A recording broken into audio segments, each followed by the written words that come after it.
क्या क्या हुआ भाई, क्या देख रहे कुछ नहीं, गाड़ी देख रहा था। हाँ भाई, गरीबों के मोहल्ले में बड़ी बड़ी गाड़ियां को नुकसान पहुंच जाते हैं।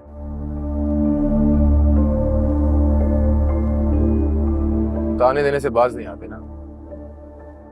आज रूफी वेट कर रहे हैं।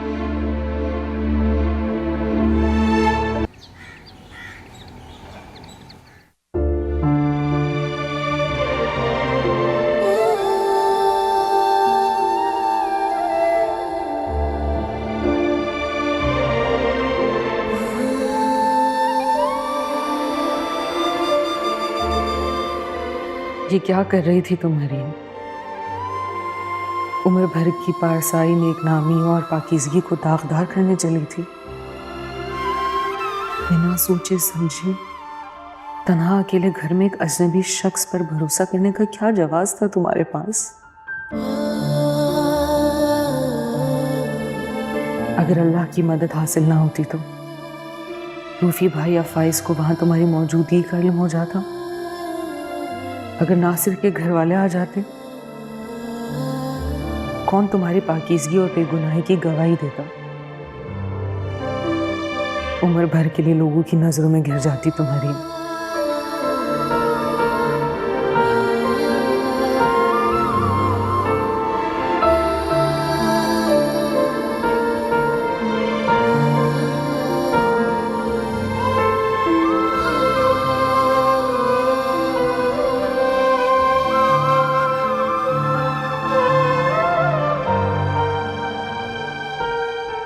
पिछले दिनों आंटी जहेज की डिमांड्स के लिए एक लिस्ट छोड़ के गई थी हमारे घर। तुम्हें इस बात का इल्म है?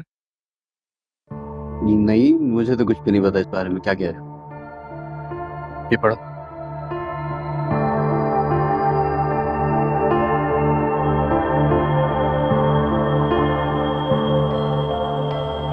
ये नहीं है, कोई इतना सीरियस इशू नहीं है, परेशान नहीं होना। सीरियस इशू तो है नासिर।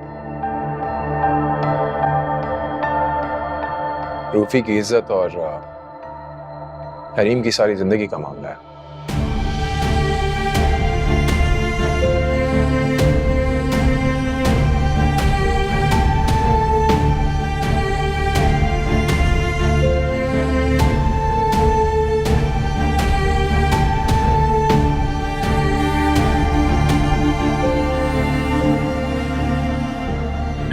यार रूपी, मैंने तुम्हें बताया था ना, अम्मा पुराने ख्यालात की खातून, उनके लिए रीत रिवाज ये कोई मायूब बात नहीं है। लेकिन अगर फिर भी उन्होंने ऐसा कुछ कहा है, उसके लिए मैं माजरत करता हूँ तुमसे। शादी ब्याह के मामला आता है, उसमें ऐसी चीजें होती रहती हैं, परेशान नहीं होती।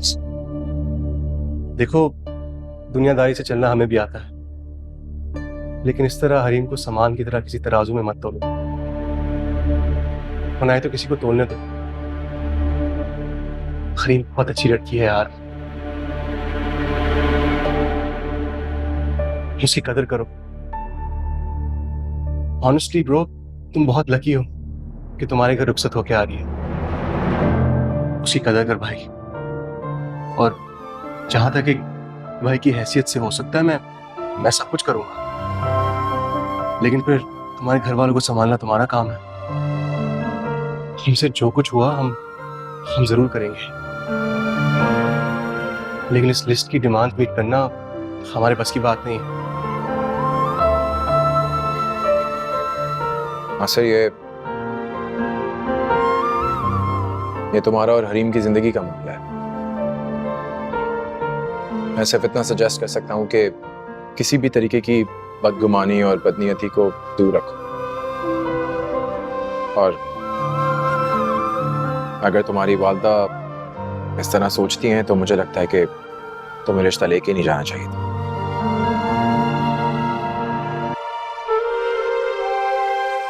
पहली बात, कि हम दोनों खानदानों के आपस का मामला है, हम आपस में तय कर लेंगे। और दूसरी बात, तुम्हारी वालिदा, उनका क्या तुम नहीं जानते उनके ख्यालात क्या हैं, वो किस तरह सोचती हैं? तो तुम तो मुझे मशवरा दो ही मत। नासिर, अच्छा बस प्लीज, तुम लोगों को बिला वाले झगड़ने की कोई जरूरत नहीं। हम लोग साथ मिलकर सोल्यूशन ढूंढ लेते हैं, सुलझा लेते हैं एक मसला।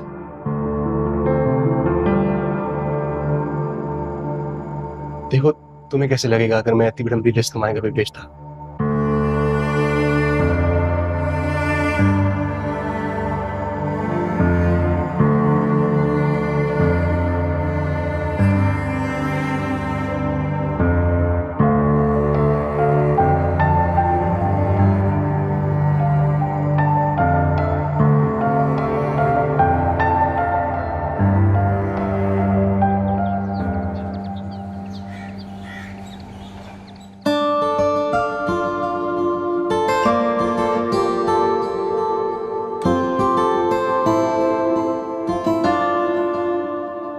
अच्छा दूसरा सही साहब जरा देखिए हमारे पास।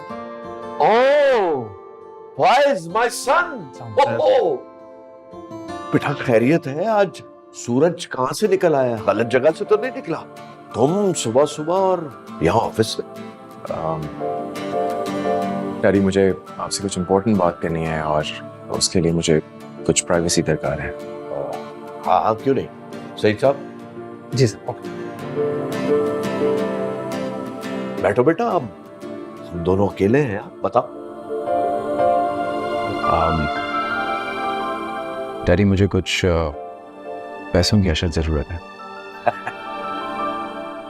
सुबह सुबह जब तुम यहाँ दफ्तर आए हो ना तो मैं समझ गया था। देखो औलाद को जब पैसों की जरूरत होती है तो वो माँ बाप के सामने हाथ बांध के बड़े अदब से पेश होते हैं, वरना तो औलाद की माथे की शिकने गिनते गिनते मुलाकात का वक्त खत्म हो जाता है।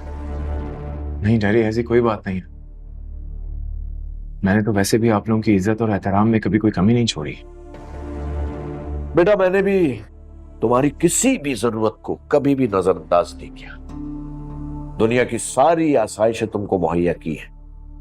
अच्छा खैर छोड़ो, ये बताओ कि ये कौन सी नई जरूरत इजाद हुई है जिसकी तुम्हें इतनी परेशानी है? वैसे तो तुम्हारी पॉकेट मनी ठीक ठाक है, उसके अलावा भी तुम्हें जरूरत पड़ गई है।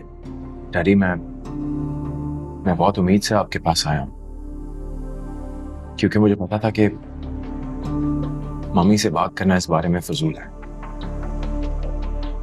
प्लीज मुझे मायूस मत कीजिएगा। फाइज प्लीज, मैं बहुत मसरूफ बिजनेसमैन हूं, मेरा एक एक लम्हा बहुत कीमती है। प्लीज बताओ क्या चाहिए? डैडी मुझे 15 लाख रुपए की सख्त जरूरत है।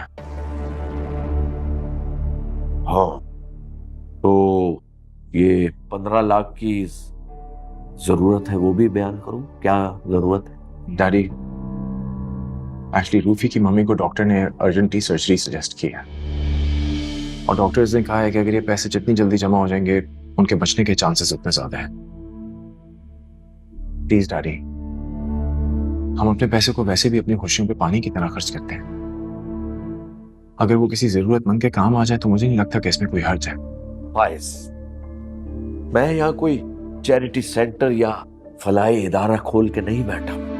तो भाई मैं यहाँ बिजनेस कर रहा हूँ, कारोबार कर रहा हूँ, मेहनत करता हूँ दिन रात और तुम्हारी सारी आसाइशें, सारी ख्वाहिशात पूरे करता हूँ। ठीक है, अगर हम अपनी ख्वाहिशात पे पैसा लगा रहे हैं, उड़ा रहे हैं पैसा, तो कोई हर्ज नहीं है, हमारा अपना पैसा है।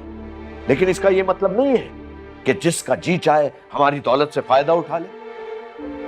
दुनिया के रास्ते सबके लिए खुले हैं, आ गए दूसरों की वकालत। डैडी मैं किसी की वकालत नहीं कर रहा हूं, मैं सच में किसी की वकालत नहीं कर रहा हूं। आप ये पैसा मुझे कर्ज समझ के दे दें, मैं आपका ये एहसान उतार दूंगा, अपनी स्टडीज मुकम्मल करके मेहनत करूंगा, आपके सारे पैसे उतार दूंगा। तुम्हारी माँ बिल्कुल ठीक कहती है बेटा, अगर ये कारोबार, ये सारा बिजनेस तुम्हारे हाथ में होता ना तो तुम बीच चौराहे पे खड़े होकर ये सारी दौलत, मेरा सारा कारोबार गरीबों में बांट देते हैं। और याद रखो, मेरे पास इस फजूल आर्गुमेंट के लिए बिल्कुल वक्त नहीं है और ना ही पैसा है। एक फूटी कौड़ी नहीं दूंगा मैं, नॉट अ सिंगल पेनी। और एक मेरी बात लिख लो, ये जो तुम्हारे दोस्त है ना, मक्कार और चालाक दोस्त, ये तुम्हें कहीं का नहीं छोड़ेंगे।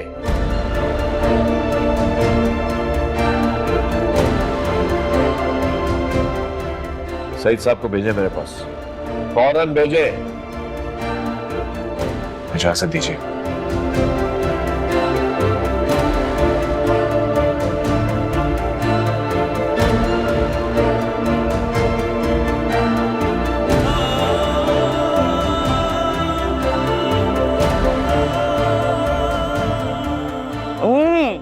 हाँ रूफी बेटा, वालेकुम अस्सलाम, क्या हाल है तेरा? मैं अच्छी भली। अच्छा बेटा, कहना ये था कि खैर से इंशाल्लाह ताला 100 से 150 बंदा होगा शादी में, तो जरा खाने का देखना पड़ेगा। पहले तो खैर मंगनी थी ना, जैसा तैसा हो गया, लेकिन अब जरा ध्यान रखना है, बिरादरी आएगी, थोड़ी इज्जत का मामला है। तो मैं तो ये कह रही हूँ कि 2 रोस्ट की देगी और 1 कबाब की और साथ में 2 सालन की देगी कर लीजिए। और हाँ, एक बात और, हमारे में रिवाज है कि लड़की के साथ 2 खाने की देगे जाती है। हाँ, ये भी ध्यान रखना है। अब देखना, अतिया बहन तो बिस्तर से लगी हुई है, तो ये सब बातें तुझे कौन बताएगा?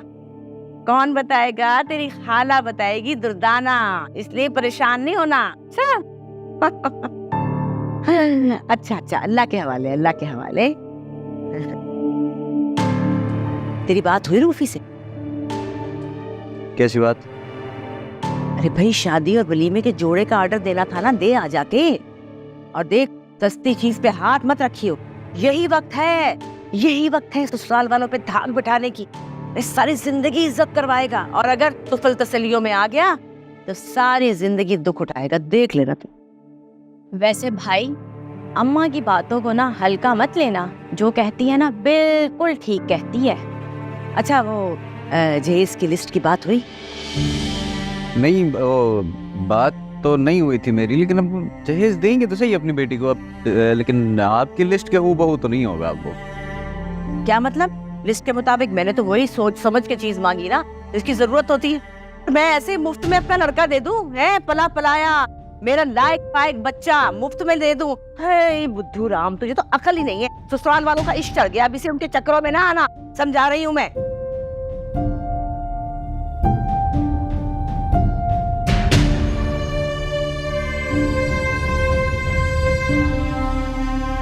क्या करूं मैं? कौन सी दीवार में जाके टक्कर मारूं? मैं इनकी बीन सुनूं, मैं उनकी बाजरी सुनूं, करूं क्या मैं?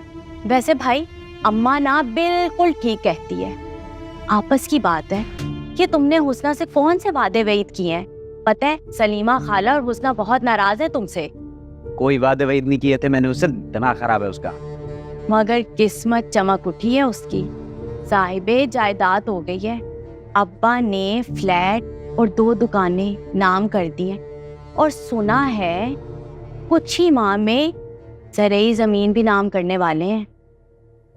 5 उंगलियां घी में और सर कढ़ाई में। वैसे भाई, तुमने फैसला करने में कुछ जल्दबाजी तो नहीं कर ली?